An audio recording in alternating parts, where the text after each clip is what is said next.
Assalamualaikum warahmatullahi wabarakatuh. Bismillahirrahmanirrahim. Alhamdulillahi rabbil alamin. Wassalatu wassalamu ala asyrafil anbiya'i wal mursalin wa ala alihi wa ashabihi wa man tabi'ahum bi ihsanin ila yaumiddin. Amma ba'd.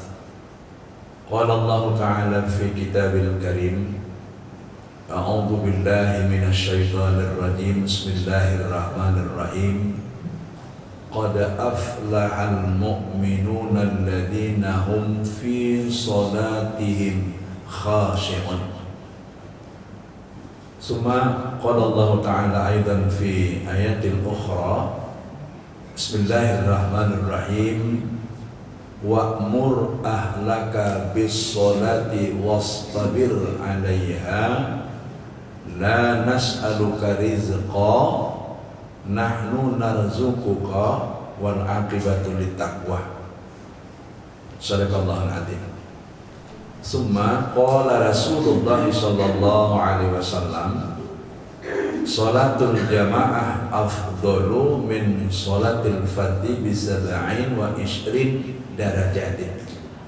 Wa sadaqa Rasulun Nabiyul Karim wa nahnu ala dzalika minasy syahidin wa syakirin. Alhamdulillahi rabbil alamin. Pastilah beruntung orang-orang yang beriman dan orang-orang yang sholat.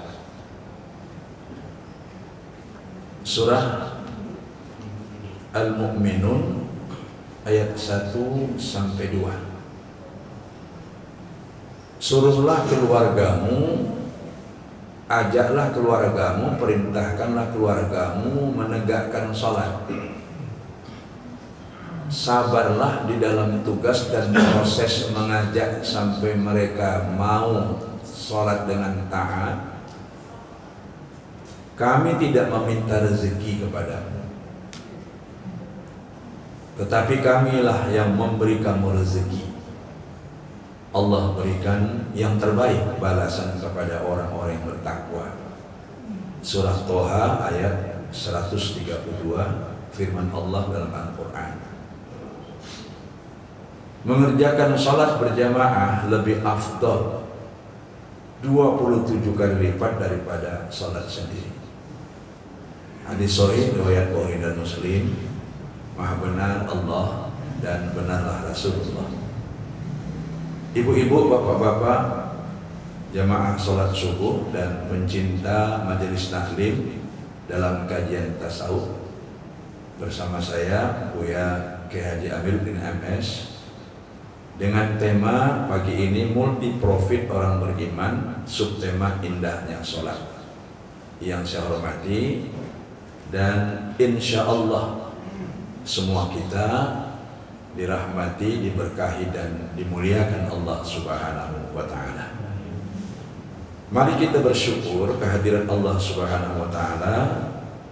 Hari ini 25 Jumadil Akhir 1442 Hijriah, bersamaan dengan 7 Februari 2021 Miladiah, kita kembali dapat bertemu. Alhamdulillah wa syukurillah. Mengiringi rasa syukur ini, mari kita ucapkan salawat dan salam keharibaan junjungan kita Rasulullah Muhammad sallallahu alaihi wasallam. Allahumma shalli ala sayyidina Muhammad wa ala ali sayyidina Muhammad.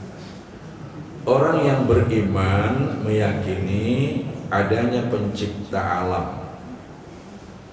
Keyakinan itu bersumber dari wahyu Tuhan, yaitu Allah Subhanahu wa Ta'ala yang dibawa oleh para nabi dan rasul, lalu dipahami qalbu manusia sebagai instrumen primer dalam diri manusia, sehingga ia menangkap firman Allah serta menegaskan dirinya yang Dialah Tuhan yang Maha Esa.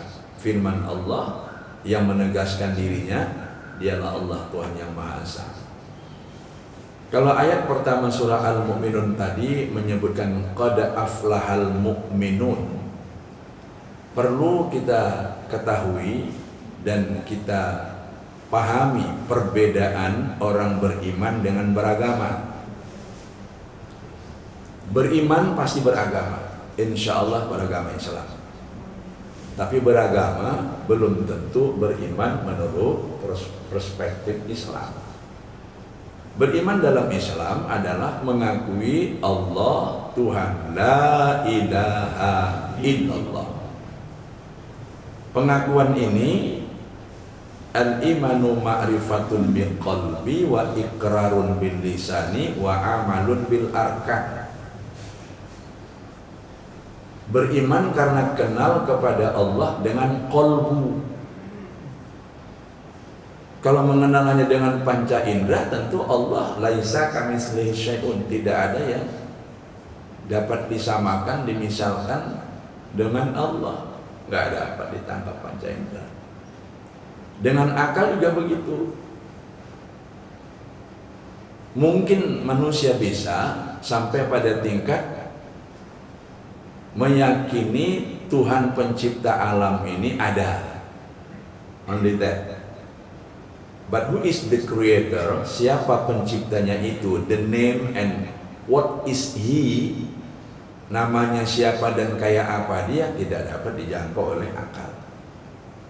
Maka untuk itu Allah mengirim para nabi dan rasul membawa wahyu Allah, baik Taurat dan Injil sampai kepada Al-Quran, untuk memberitahukan siapa pencipta alam ini. Innani anallah la ilaha illa ana fa'budni wa aqimis sholata lidzikri. Surah Toha 14. Jadi untuk memahamkan bahwa orang beriman itu meyakini Allah itu adalah Tuhan yang esa, di samping menggunakan panca indera sebagai alat dasar melihat alam ini, lalu mikir menggunakan akal, tapi tidak bisa hanya itu. Harus dengan qalbu, yaitu keyakinan. Allah akan membuat qalbu itu memiliki keyakinan yang insya Allah kokoh terhadap Allah adalah Tuhan yang esa pencipta alam semesta. Karena qalbu itu yang bikin Allah, wahyu itu wahyu Allah, nabi dan rasul yang membawa wahyu itu pun adalah utusan Allah. What is the trouble? Masalahnya apa? Masalahnya kita tidak mau menggunakan qalbu sebagai instrumen yang unlimited untuk dapat memahami alam malakut, alam jabarut. Kalau alam dunia ini tak pala beriman, orang bisa melihat dan mengolahnya. Tapi ada alam malakut, alam gaib, ada super gaib, jabarut. Alhamdulillah kita ini termasuk orang yang beriman. Dan insya Allah iman kita meningkat terus. Dan insya Allah kita menjadi orang yang beruntung. Kalau lanjutan daripada iman itu kita lakukan apa? Salat. Qad aflahal mu'minuna alladzina hum fi salatihim khashi'un. Nah, kita ini adalah orang-orang yang sudah menegakkan sholat. Saya bukan berbicara di depan orang yang belum pandai sholat sehingga saya akan mengajari sholat, tidak. Tapi saya berada di depan orang yang sudah tekun, taat dan menegakkan sholat. Namun saya yakin Bapak Ibu ingin merasakan keberuntungan dalam sholat itu. Betul? Baik keberuntungan rohaniah maupun jasmaniah. Yang paling penting adalah keberuntungan, kebahagiaan, kejayaan rohaniah. Karena roh ini akan kembali kepada Allah. Kalau badan tidak. Dan roh akan diinterogasi. Apakah nanti casing roh itu Allah ciptakan tubuh kayak gini juga lagi bentuknya?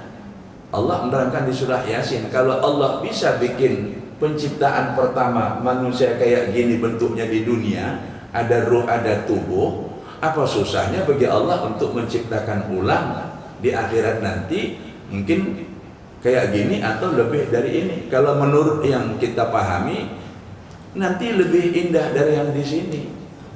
Gantengnya kayak Nabi Yusuf semua. Ini bapak-bapak nanti gantengnya kayak Nabi Yusuf semua. Insya Allah. Jadi kalaupun ada ibu-ibu yang suaminya di dunia kurang ganteng, ya udah tunggu aja lah, nanti ketemu di akhirat pasti ganteng. Ya. Lalu yang wanita cantik semua nanti, kayak siapa? Kayak Zulaiha. Jadi bapak-bapak yang istrinya di dunia tidak secantik siapa lu namanya? Ya insya Allah nanti di sana seperti Zulaiha. Tapi tunggu nanti ketemu di sana. Insya Allah. Makanya jangan disia-siakan istri yang di sini itu. Dipertahankan terus. Jangan disia-siakan. Ya ditambah boleh. Ditambah fasilitasnya maksud saya. Setuju Ibu? Setuju, ditambah fasilitasnya semua itu maksud saya. Kalau ada multi tafsir menurut Bapak ya silakan saja. Saya tidak menyarankan itu dan sekaligus ya juga tidak mencegahnya karena tidak ada kewenangan saya. Kenapa sholat itu menguntungkan? Kenapa sholat itu membahagiakan? Setidak-tidaknya ada 7 rahasia sholat. Sholat adalah pertemuan dengan Allah, pertemuan ruhaniyah, di mana seorang yang sholat itu terhubung kepada Allah. Kalau ruhaniyah itu terhubung dengan baik, Bapak Ibu, itulah khusyuk. Qad aflahal mu'minuna alladzina hum fi sholatihim khashi'un. Kalau pertemuan ruh itu tidak full konsentrasi, tetapi aktivitas tubuh semuanya sempurna, bacaan tidak ada yang salah, itulah sholat yang sah dan benar. Bapak Ibu sekarang pilih sholat yang sah dan benar atau yang khusyuk? Khusyuk itu urusan qalbu. Kalau sah dan benar itu urusannya urusan persyaratan dan rukun. Syarat sah sholat sudah kita penuhi. Rukun sholat baik yang bersifat fi'liyah dan qauliyah sudah kita lakukan. Lalu bagaimana qalbu kita tetap senantiasa terhubung kepada Allah ketika kita melaksanakan sholat? Ini yang harus kita pelajari, sifat-sifat qalbu ini apa? Qalbu asal katanya lub. Lub itu artinya bolak-balik. Bolak-balik itu artinya apa bahasanya? Labil ya. Labil, tidak stabil. Supaya stabil bagaimana kita mohon kepada Allah yang menciptakan qalbu itu. Rasul mengajari kita doa, ya muqallibal qulub tsabbit qalbi ala dinika wa ala ta'atik. Duhai Allah yang menjadikan qalbu manusia itu berbolak-balik, teguhkanlah qalbuku dalam beragama, yaitu agama Islam, dan dalam taat kepada. Itu doa. Lalu bagi mereka-mereka yang hendak melaksanakan sholat, pra-sholat itu biasanya berupaya untuk konsentrasi, dan seiring dengan itu ada yang membaca Rabbi a'udzubika min hamadatis syayatin wa a'udzubika Rabbi ayyahdurun. Surah Al-Mu'minun ayat 97-98. Ya Allah, aku berlindung kepadamu dari godaan setan yang ganggu-ganggu. Menurut almarhum Profesor Nu'man Sulaiman, yang suka mengganggu di waktu sholat itu ada setan yang spesialis. Siapa itu? Al-Khanzab. Al-Khanzab. Maka almarhum Profesor Noman Sulaiman yang juga adalah uwak saya ini mengatakan doa, kalau mau ditambah lagi doa, a'udzu billahi minasyaitonil khindzib. A'udzu billahi minasyaitonil khindzib. Aku berlindung kepada Allah dari setan al-khandzab yang suka goda-goda orang sholat. Ya. Ada lagi yang menambahkan dalam perspektif tarekat Naqsabandiyah dan Qadiriyah, mohon kepada Allah, ilahi anta maksudi wa ridhaka matlubi, ya'tini mahabbataka wa ma'rifatak. Itu kira-kira kalau diumpamakan mau take off, ini mesin pesawat sudah hidup, tinggal kita katakan be ready to take off, terbang. Ya, kalau dalam konteks sholat yang membaca lafaz niat sholat, usolli fardhu subhi raka'ataini ma'muman ada lillahi ta'ala, Allahu akbar. Kalau makan pesawat lepas landas. Wah, kalau dipahami dan dihayati Pak, ini enak betul, nikmat betul, dan saya yakin Bapak Ibu sudah menikmati itu. Ya. Jadi bagaimana Bu ya untuk bisa menertibkan dan menenangkan kalbu itu? Ingat hanya Allah. Tapi ketika sholat kan kalbu kita itu punya sensitivitas untuk mengingat yang lain-lain. Biar aja yang lain itu masuk untuk diingat, tapi jangan itu yang menjadi ingatan kita. Tetap Allah. Kan Bapak Ibu ketika sholat pasti ingat ini masjid Tariq Al-Jannah. Pasti lihat karpet ini warnanya hijau, tapi gak usah diingat lagi ini dulu dibeli berapa ya, nggak usah. Bapak pasti nanti dengar ada suara. Kalau itu betulan suara suami, batuknya kita tanda, ya udah memang suami kita. Jangan lupa pula aku tadi memang sobat batuk semuanya, nggak usah dijabarkan ingatnya, biar saja melintas. Ya. Salat itu adalah pertemuan dengan Allah. Yang kedua, salat adalah ibadah yang membuat kita teratur dalam menggunakan waktu. Inna sholata kana 'alal mu'minina kitaban mawquta. Surah An-Nisa ayat 103. Salat itu adalah ibadah yang diatur waktunya, ditetapkan untuk orang-orang mukmin secara pasti. Maka dengan ibadah sholat bagi pebisnis, pedagang, dosen, guru, tentara, dokter, oh itu paling nikmat Pak. Kenapa? Dengan sholat subuh dia sebelum jam 5 udah bangun. Nanti ketika istirahat zuhur, lapar perut, memang disitulah waktu zuhur. Silakan mau sholat dulu atau mau makan dulu Pak. Sehingga dibuat teman-teman kalau penataran isoma, istirahat, sholat, makan. Mau dibalik makan, sholat, istirahat, silakan. Masois, kan itu dia. Silakan. Begitu pula nanti asar, memang waktu jam kerja habis. Kalau 8 jam kita kerja mulai dari pukul 8. Maghrib memang saatnya pergantian siang kepada malam. Kita gerah, ganti baju, pakaian, mandi. Kalau puasa di situ kita berbuka. Itu yang paling baik, makan malam itu jam 6. Ya, waktu berbuka itulah maksud saya, waktu maghrib. Waktu maghrib. Lalu Isya didekatkan dengan maghrib supaya jam tidur kita cukup. Jam 8 sudah selesai salat Isya. Tidurlah sampai jam 3. Itu tidur yang berkualitas dan sesuai dengan kuantitas jam tidur cukup. Jam 3 bangun lagi untuk melakukan hubungan private. Wa minal laili fatahajjat bihi nafilatan lak asa ay ba'asaka rabbuka maqamam mahmuda. Dari sebagian malam bangunlah kamu untuk menambah amal ibadah supaya engkau memiliki maqamam mahmuda. Maqamam mahmuda itu terjemahan secara letterlik adalah derajat yang mulia.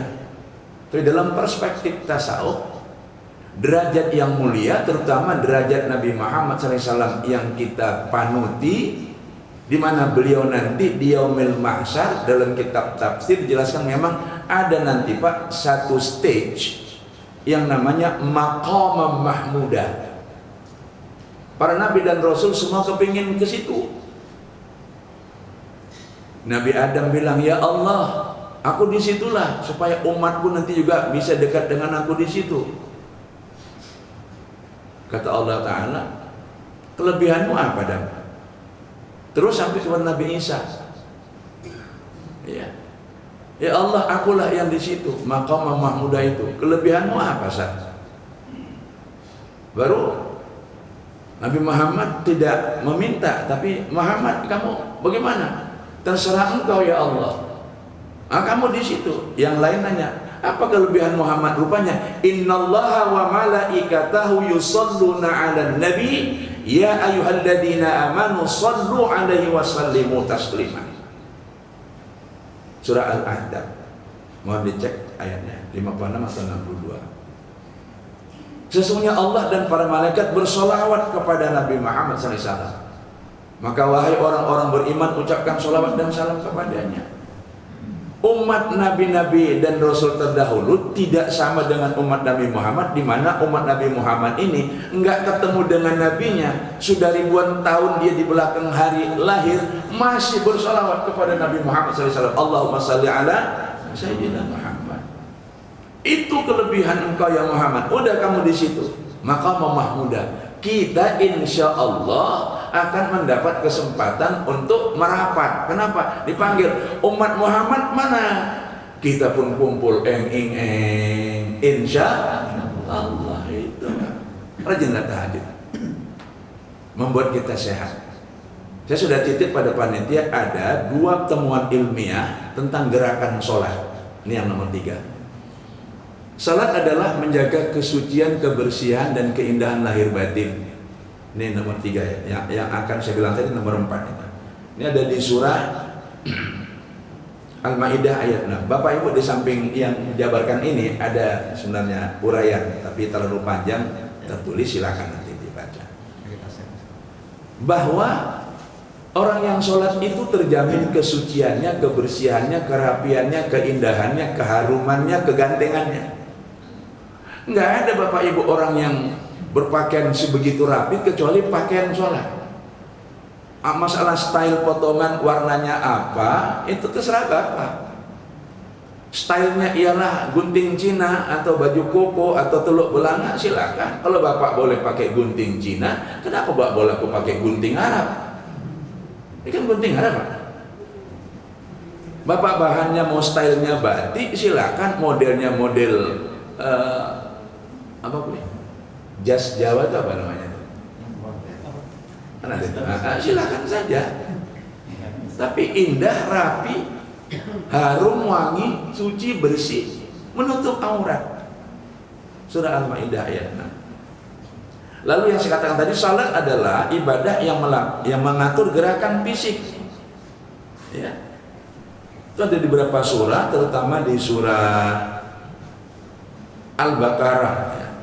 Surah Al-Baqarah yang menjelaskan bahwa salat itu mengatur gerakan fisik kita. Ayat 43, warka'u ma'ar-raki'in. Rukuklah kamu bersama orang yang rukuk, nanti sujud. Dan bahkan kata-kata aqimus sholah itu juga berasal dari kata-kata qoma, berdiri. Dalam penelitian yang saya sebut tadi, gerakan sholat sejak subuh sampai dengan isya itu 121 kali gerakan.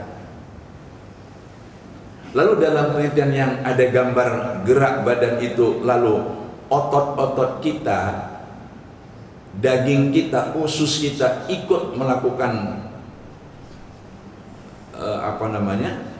gerakan ya di dalam itu membuat tubuh menjadi sehat.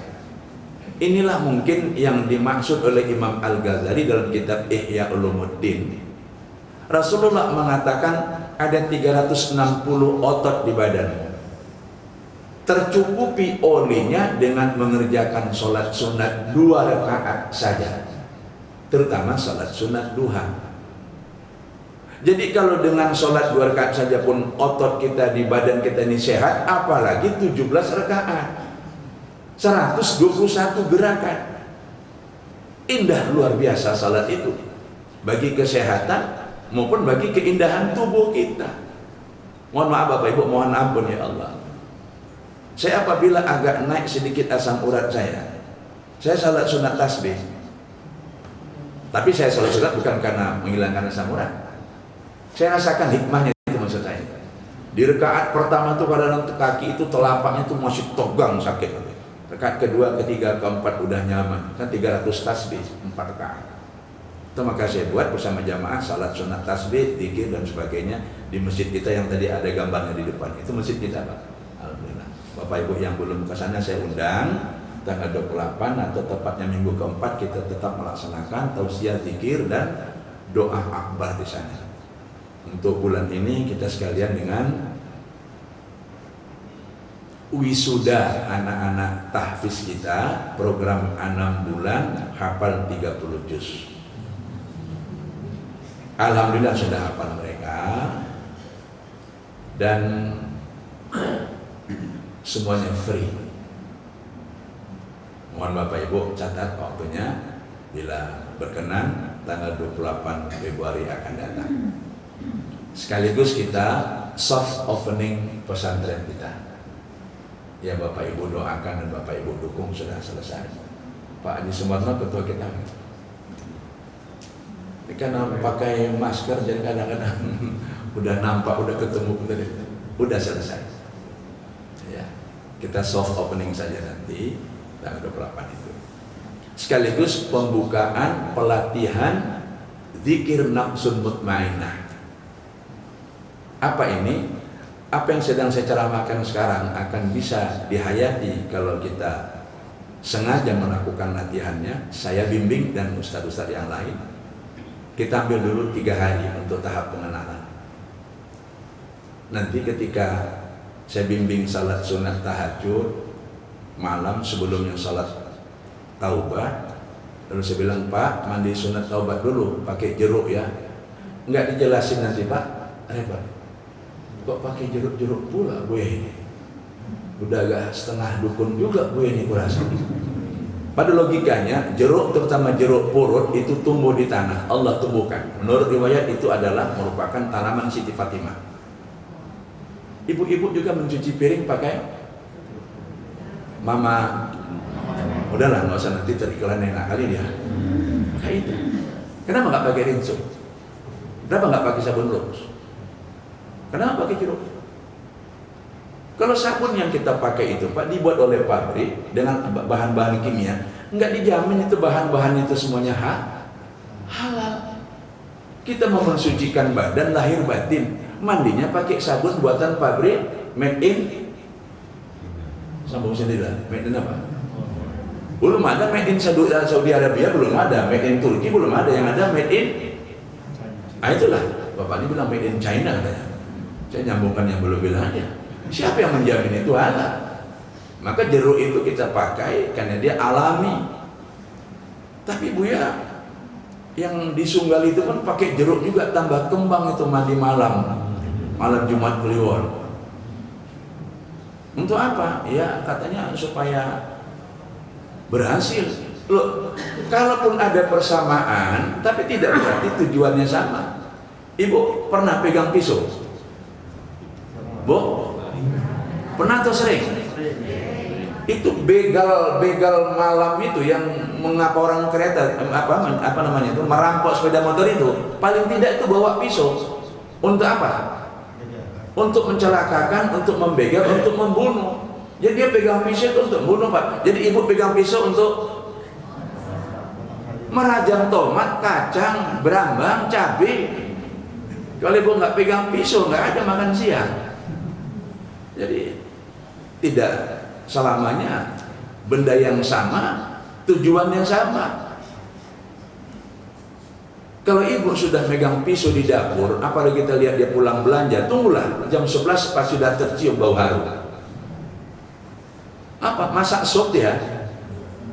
Tapi kalau Bapak lihat malam ada orang yang tidak dikenal di jalan terus ada gelagatnya tidak baik, bisa diduga bawa pisau, hati-hati, itu begal. Tapi tidak semua orang yang pegang pisau terus dicurigai, tidak semua orang yang pakai jeruk terus dicurigai mandi kembang. Itu contohnya. Maka kita buat 3 malam dulu, nanti 7 malam, baru 10 malam. Itu praktek suluk, terutama tarekat Naqsabandiyah.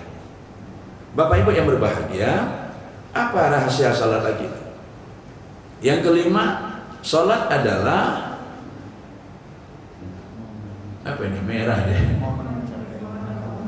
performan mencapai ketenangan hati. Salat itu zikir, zikir yang paripurna.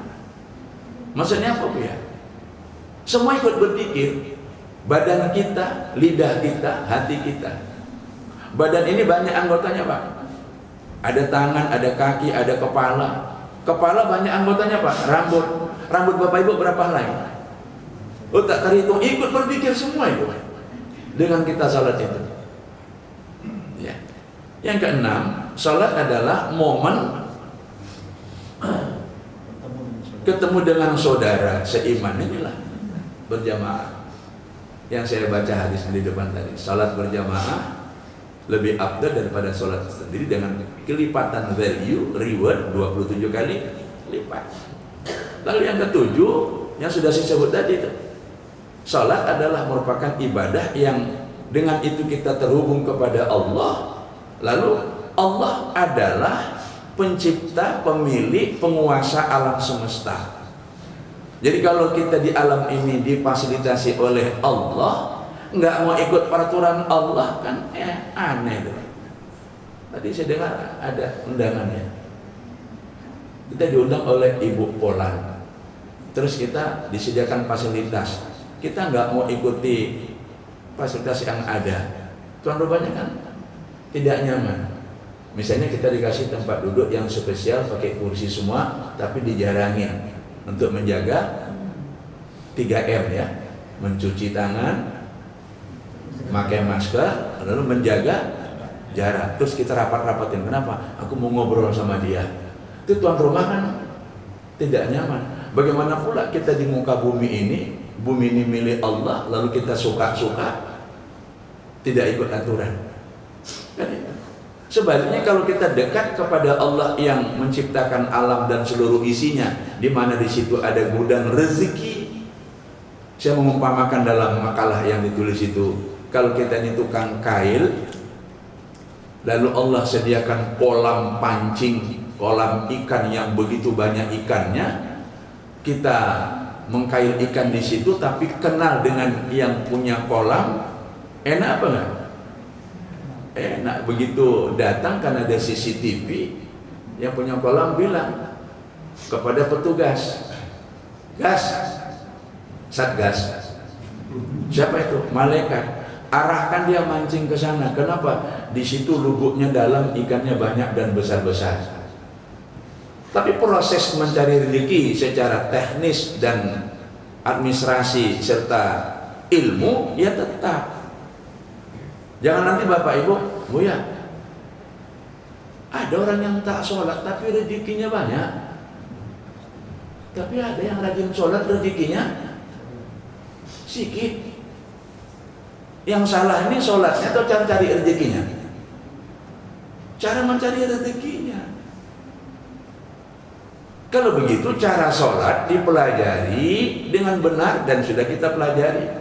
Cara mencari rezeki pelajari dengan benar. Cara mencari rezeki namanya ilmu ekonomi. Cara sholat untuk mendekatkan kepada Allah sedekat-dekatnya namanya ilmu tasawuf. Pelajarilah dua-dua. Kalau sholat itu kita lakukan secara fisik dan ucapan lidah benar dan sah, lalu secara qalbu merasakan betapa indahnya pertemuan dengan Allah, maka sholat itu qanitin. Jadi tingkatan sholat itu ada lidzikri, khasyi'in, khusyuk, qanitin. Kita sudah berada pada posisi lidzikri, udah lewat itu Pak. Karena ingat kepada Allah maka sholat. Dan kita sholat ingat kepada Allah. Lalu konsentrasi, ada yang mungkin 100%, 90, 80, 70, khusyuk, qanitin, terintegrasi yang tiga-tiganya itu perbuatan, ucapan, dan rasa, sehingga Bapak Ibu dalam melaksanakan salat itu nikmat, bahagia, indah. Bahasa singkatnya, aku kalau udah selesai sholat plong. Ada terasa begitu Pak? Itulah dia. Bapak Ibu yang berbahagia, betapa beruntungnya orang-orang yang beriman lalu menegakkan sholat, menyembah Allah, mengabdikan diri kepadanya, dan mendekatkan diri kepada Allah SWT, sehingga dapat sebegitu dekat kepada Allah sehingga menjadi kekasihnya. Menjadi kekasihnya. Terakhir, apa kira-kira tujuan dan keutamaan sholat itu Bu ya? Tadi rahasianya, sekarang tujuan dan keutamaannya. Satu, sholat menjadi penolong. Ya. Di surah Al-Baqarah ayat 153 ya. Ya ayyuhalladzina amanu ista'inu bis-sabri was-shalah innallaha ma'as sabirin.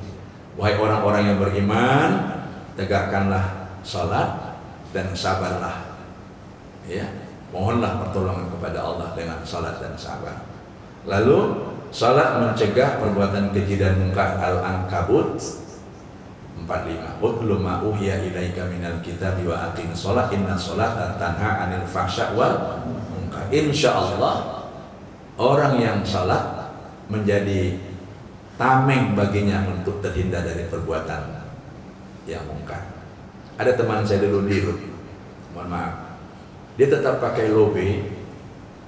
Kawan-kawannya bilang CPM karena lobenya lobe yang bulat itu, oplok yang nampak bentuk kepala. Kau kemana-mana pakai lobe terus, maunya sholat aja lah pakai lobe, kata kawannya.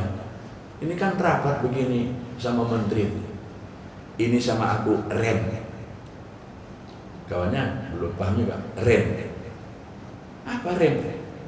Kalau aku pakai ini kemana-mana aku pergi, aku ingat aku udah haji. Ngomong nggak sembarangan, berbuat nggak sembarangan. Oh gitu, ya. Semoga lapang kuburnya. Udah meninggal dan salah satu rumah kediamannya ada di sini, di Johor ini. Itu ya. Yang ketiga berikutnya, salat adalah penghapus dosa. Salat antara waktu menghapuskan dosa, antara waktu salat dengan salat berikutnya. Yang keempat, bentuk syukur kepada Allah. Syukur terhadap kaki tegak di atas sajadah. Syukur terhadap pinggang ketika rukuk dalam sholat.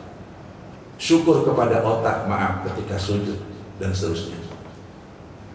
Yang kelima, ulangi. Yang keempat, amalan utama. As-sholatu imaduddin, faman aqamaha faqad aqamaddin, wa man tarakaha faqad hadamaddin. Salat itu adalah yang agama. Awalu ma yuhasabu bihil abdi yaumil qiyamah as-shalah. Interogasi pertama di yaumil qiyamah nanti setelah kita dibangkitkan yaumil akhir adalah salat. Bukan haji, bukan puasa, bukan yang lain-lain. Lalu penghapus semua kesalahan dan cahaya di hari kiamat. Bapak Ibu, kita masih punya waktu. Maaf, saya sisihkan supaya kita bisa diskusi. Karena subuh sekarang waktunya memang mundur ya. Bukan subuh aja, semua sholat lah. Sholat zuhur 12.40 sekian itu ya. Ya, saya naik ke mimbar untuk khutbah hampir jam 1. Ya karena azannya 2 kali. Saya khutbah baru 10 menit, jamaah udah nengok-nengok jam. Saya bilang, jangan nengok-nengok jam lah, saya bilang. Waktu sholat memang mundur, saya khutbah tidak akan lebih 20 menit. Ya, mungkin yang lima itu jamnya baru gitu kan. Kok mati padahal baru.